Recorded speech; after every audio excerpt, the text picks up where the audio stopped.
that your telco provider is the one providing information on your exact location. And even in the case of forced disappearances, kidnappings, and so on and so forth. There was an expose yesterday by The Nation on how telco providers give exact locations, even when there is no warrant of arrest for you or a court order has not been given for them to give such information out, especially in the wake of Mandamano and the June 25th protests and Occupy Parliament and Reject Finance Bill protests that left so many people dead, others missing up to today.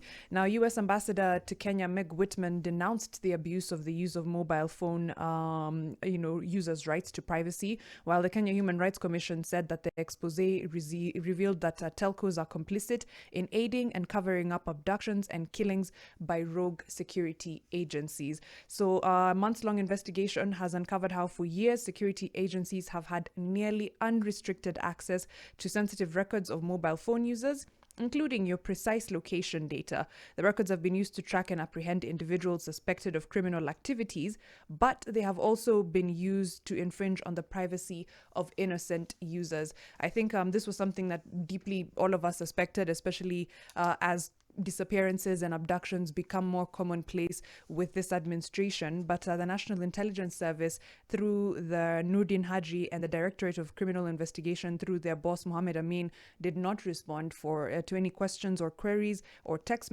messages seeking the responses on the privacy breaches. Another telecom firm, Airtel, did not respond to questions about whether or not they do give data to police authorities. Safaricom did not also address further queries following public outrage, but in an earlier response, Safaricom had denied that it shared its customers' call data records without adhering to legal process. Now, this story does get even significantly worse because in situations where there are kidnappings and families of victims appeal to telcos to release this data, perhaps to be able to track their families, telcos will often deny those requests, saying they cannot give out private customer data, but it seems to be readily available for law enforcement agencies. According to KHRC Communications Officer Ernest Cornell, it has happened to terror suspects, and we have seen situations where police have obtained real-time location of suspects, and these suspects have ended up being captured, disappeared, and in some instances killed. He also says in cases involving kidnappings or crimes like kidnappings, families of victims who request for CDR from telcos, that's call data records from telcos, are often denied access.